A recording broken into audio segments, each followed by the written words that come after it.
आदरणीय मोदीजींच्या नेतृत्वाखाली ती बैठक झाली आणि एनडीएच्या घटक पक्षांनी म्हणजे आम्ही शिवसेनेने पण मोदीजींना समर्थनाचं पाठिंब्याचं पत्र दिलं.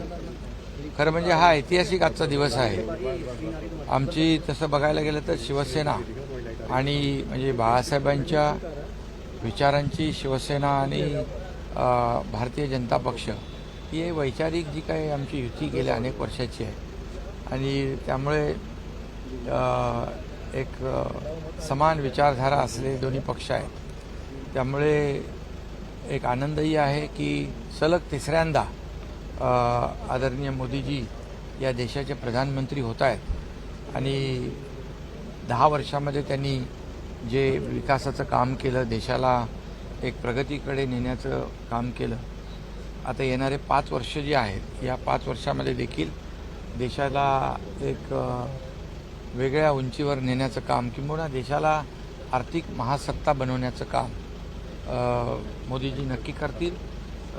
आणि हा पुढचा 5 वर्षाचा जो कालावधी आहे त्यामध्ये महाराष्ट्राला देखील मोठ्या प्रमाणावर मोदीजींकडून केंद्र सरकारकडून विकासासाठी पूर्ण योगदान सपोर्ट मिळेल अशा प्रकारचा विश्वास या ठिकाणी व्यक्त करतो आणि लवकरच मोदीजी प्रधानमंत्री होतील याचा आनंद आम्हाला सगळ्यांना आहे. शपथविधी कधी आहे आणि तुम्ही स्वतः शपथविधीला उपस्थित राहणार आहात? हा शपथविधीची तारीख मोदीजी कळवतील आणि त्याप्रमाणे शपथविधीला सर्व खासदार आणि सर्व पक्षाचे प्रमुख उपस्थित राहतीलच त्या आनंद सोहळ्यामध्ये, कारण तोही एक ऐतिहासिक सोहळा होईल.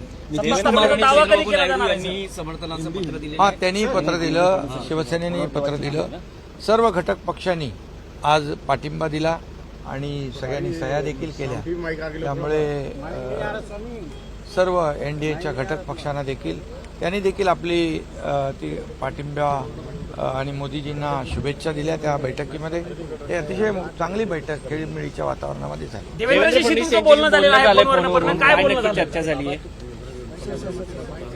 बोलणं झालं. त्यांना आम्ही सांगितलं की आपण एक टीम म्हणून काम करतो, त्यामुळे एका निवडणुकीमध्ये कमी जास्त यश अपयश मिळालं याचा अर्थ आपण ही सगळ्यांची सामूहिक जबाबदारी आहे. त्यामुळे पराभवाने खचून जाणारे कार्यकर्ते आम्ही नाही.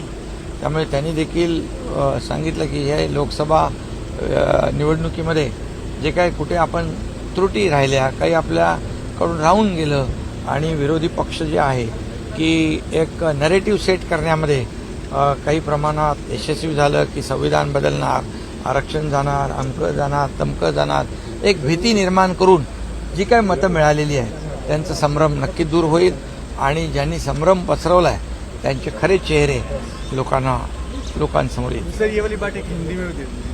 और आणि मी म्हणून त्यांना सांगितलं एक आपण टीमवर्क म्हणून काम केलंय, टीमवर्क म्हणून आपण यापुढे देखील आपण काम करणार आहोत. त्यामुळे और आज एक बहुत ही ऐतिहासिक महत्वपूर्ण बैठक आदरणीय प्रधानमंत्री